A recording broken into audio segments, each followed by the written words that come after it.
Lord Shen is without a doubt one of the most memorable villains in the entire Kung Fu Panda franchise. A lot of people even consider him the best one, and honestly, it's not hard to see why. In this video, let's talk about what makes him such a fantastic and unforgettable villain. You are no match for our Kung Fu. I agree. But this is.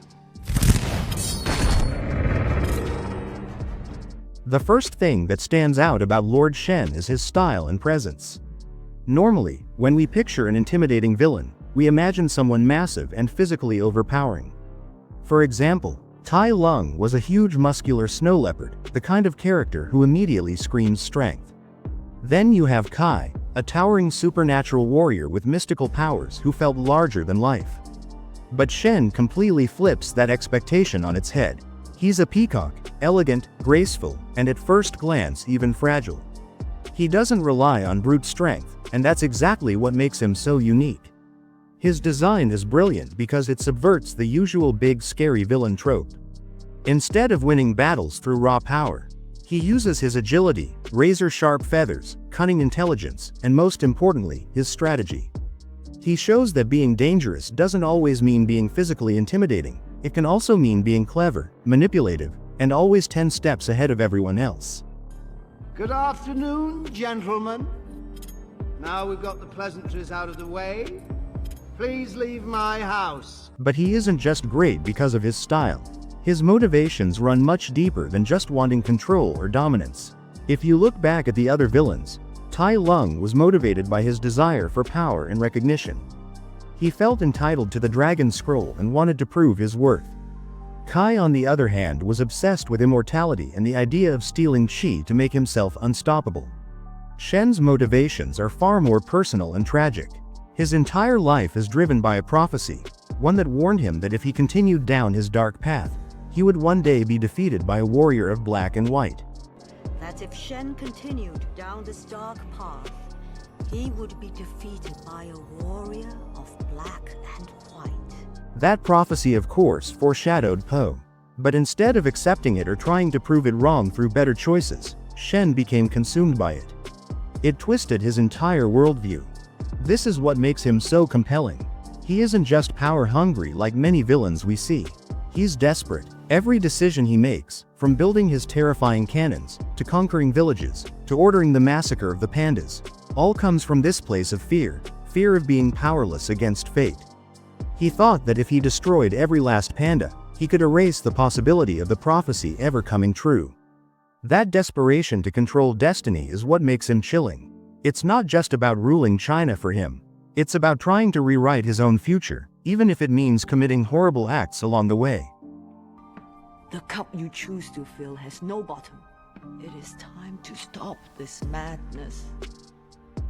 Why on earth would I do that? When we think about his weapons of choice, the first thing that comes to mind are his cannons. Unlike most villains in the Kung Fu Panda world who rely on martial arts or physical strength, Shen brings something completely different to the table: gunpowder and advanced weaponry. This is a huge deal because it introduces technology into a world that up until then was defined by Kung Fu traditions. His use of cannons isn't just about firepower, it's symbolic. It represents the clash between old traditions and new ways of doing things. Kung Fu is all about discipline, balance, and harmony. Cannons, on the other hand, are all about overwhelming force, destruction, and chaos. They don't require skill, they just annihilate everything in their path. But he isn't only dangerous because of his cannons. What really makes him such a powerful villain is the way he affects Po on a deeply personal level. Shen isn't just another obstacle standing in Po's way, he's directly connected to his past and his greatest trauma. Shen was the one who ordered the massacre of the pandas, the very event that separated Po from his biological parents. Because of this, every time Po and Shen face each other, it's not just a fight, it's personal. Your parents didn't love you.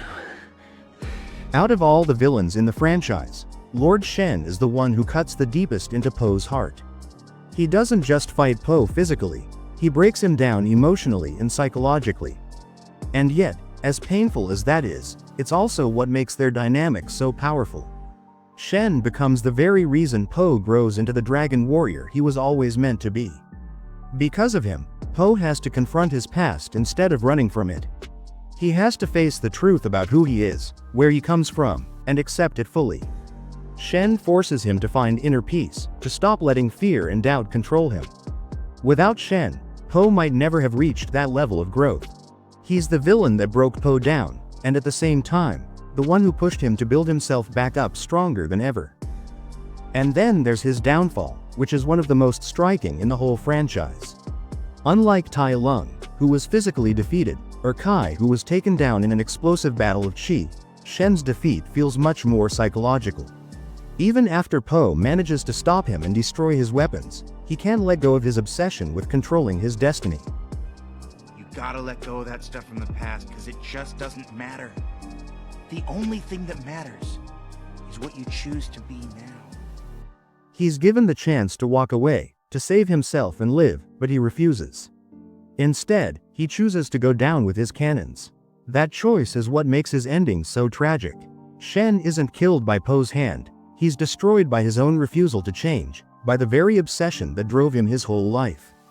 In that moment, we see just how far his desperation went. He wasn't capable of letting go, and in the end, that's what doomed him. Lord Shen isn't just a villain who brought chaos to China. He's the one who tested Po on every level, physically, mentally, and emotionally. He left a permanent mark on Po's journey, and even in defeat, he stood out as one of the most layered and tragic villains the Kung Fu Panda franchise has ever created.